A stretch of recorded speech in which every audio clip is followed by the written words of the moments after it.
साथियों, मासिक धर्म जो कि स्त्रीत्व की पहचान है, स्त्री को संपूर्णता प्रदान करती है। दुर्भाग्यवश जन्म पत्रिका के किसी ग्रह की कमी की वजह से कई बहनों को इस प्रकार का सामना करना पड़ता है कि कभी उनको मासिक धर्म की गड़बड़ी होती है, समझ में कुछ आता नहीं और डॉक्टर दर डॉक्टर वो चेंज करती रहती है। यदि इस प्रकार की समस्या आपके साथ में या आपके परिवार के किसी सदस्य के साथ में है, तो उसकी जन्म पत्रिका अपने समक्ष रख करके आप एपिसोड देखिए और फिर आपको पता लग जाएगा कि आखिर इसके पीछे कारण क्या है। मेडिकल एस्ट्रोलॉजी पर बेस्ड ये एपिसोड है। तो मेरे बहुत ही प्रिय और बेहद सम्मानित साथियों, हृदय की असीम गहराइयों से अभिनंदन, बहुत बहुत हार्दिक स्वागत है। साथियों, यदि कोई समस्या जन्म पत्रिका गत है और उसका समाधान हम बाहर जगत में ढूंढ रहे हैं, तो हमें बाहर कोई भी समाधान नहीं मिलेगा। मिलेगा भी तो केवल फौरी तौर पर मिलेगा। यदि अभी तक अपने लग्न से एपिसोड आपने जो संबंधित है वो नहीं देखा है, तो यहां आई बटन में हमने आपको उसका लिंक प्रोवाइड करा दिया है। जाकर जरूर देखना, समझना चाहिए और उपाय आपको करना चाहिए। साथियों, चंद्रमा और स्त्री का बड़ा गहरा संबंध है। जैसे चंद्रमा अपना पूरा एक चक्र 28-29 दिन के लगभग में पूरा करता है, स्त्रियों का भी लगभग ऐसा ही चक्र होता है। भावनात्मक ये ग्रह है। चंद्रमा को स्त्री तत्व जो है वो भी कहा गया है।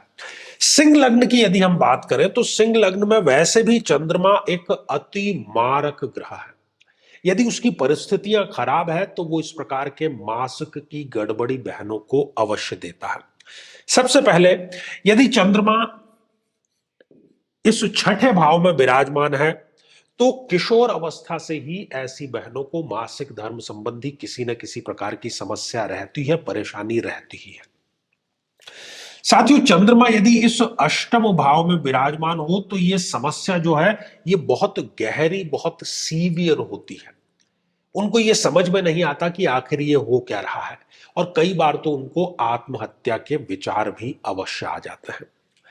साथियों, चंद्रमा यदि स्वग्रही होकर के इस द्वादश भाव में विराजमान हो तो बचपन से ही ऐसी बहनों के दवाइयों का, डॉक्टर का, हॉस्पिटल का जो खर्च है वो बना ही रहता है। साथियों, चंद्रमा यदि इस जन्म पत्रिका में नीच राशि के होकर के इस चतुर्थ भाव में विराजमान हो जाए तो ये माता से संबंधित किसी न किसी प्रकार का कष्ट भी इस जातिका को दे देते हैं। साथ ही अपने घर का सपना भी इनका अधूरा रहता है और झूठे आरोप बड़ी आसानी से इनके ऊपर लगते रहते हैं।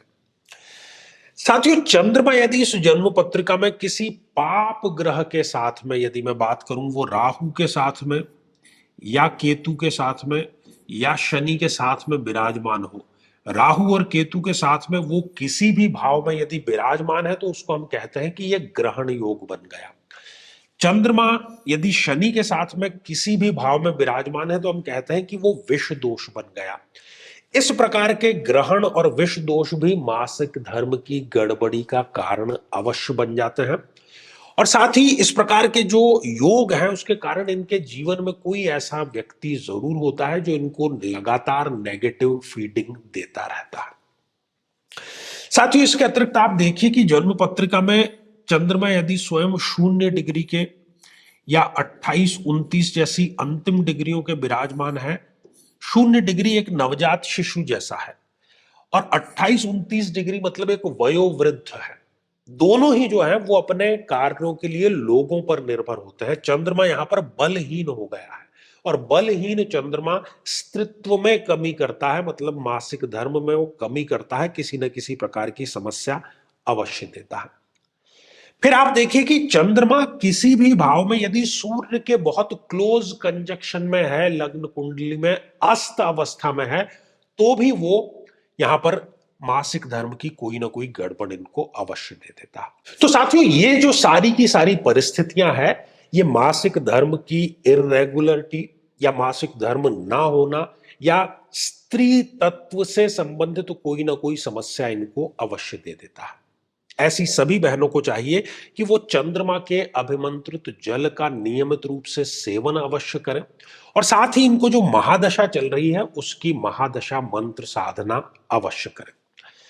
तो साथियों, श्रृंखला ये हमारी आगे भी जारी रहेगी। यदि आप भी चाहते हैं कि आपकी कुंडली का सूक्ष्म विश्लेषण हो, समस्या का समाधान हो, तो आगामी समय में मैं स्वयं इन शहरों में उपस्थित रहूंगा। आप समय लेकर के मिल सकते हैं या फिर टेलीफोनिक या वीडियो कॉल के माध्यम से भी जुड़ सकते हैं। तो इसी मंगल कामना के साथ में कि आप सभी स्वस्थ, समृद्ध और शांतिपूर्वक जीवन व्यतीत करें। नमस्कार। साथियों, कई वर्षों के जन्म पत्र का अध्ययन और लाखों कुंडलियों के अध्ययन के बाद हम ये कह सकते हैं कि यदि किसी की जन्म पत्रिका में मंगल पीड़ित है तो उसको इस ग्रह की महादशा में इन 9 लक्षणों का, इन 9 कष्टों का, पीड़ाओं का अवश्य सामना करना पड़ता है। शत्रु बाधा, अपने ही भाइयों से पीड़ा, साहस की कमी, बार बार दुर्घटनाएं होना, व्यक्ति का अत्यधिक क्रोधित होना, रक्त अर्थात ब्लड में किसी न किसी प्रकार का विकार होना, किसी बीमारी में ऑपरेशन तक की नौबत आ जाना, या किसी बीमारी का बढ़ करके कैंसर का रूप धारण कर लेना, और बड़ी चीज कि शादी योग्य उम्र होते हुए भी व्यक्ति का विवाह ठीक समय पर संपन्न नहीं हो पाता। लेकिन साथियों, यदि आप भी इन सभी कष्टों से स्थायी और सटीक मुक्ति प्राप्त करना चाहते हैं तो उसका तरीका है इस ग्रह की महादशा मंत्र साधना दीक्षा, जो विशेष रूप से आपके नाम, आपकी जन्मतिथि के अकॉर्डिंग की जाएगी।